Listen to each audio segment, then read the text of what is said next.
July August অভ্যুত্থানে সর্বকনিষ্ঠ শহীদের নাম জানিয়েছেন জাতীয় নাগরিক কমিটির মুখ্য সংগঠক সার্জিস আলম। বুধবার সন্ধ্যায় নিজের ভেরিফাইড ফেসবুক অ্যাকাউন্টে এক স্ট্যাটাসে একথা জানান তিনি।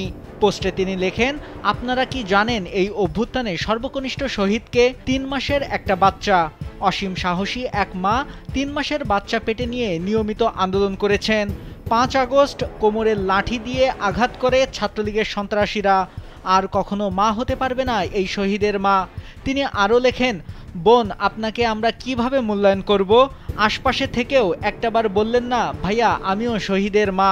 রাজশাহী না, গোটা দেশের সর্বকনিষ্ঠ শহীদ, শহীদ মোহাম্মদ। মা ভেবেছিল ছেলে হবে, তাই এই নাম ঠিক করেছিলেন মনে মনে।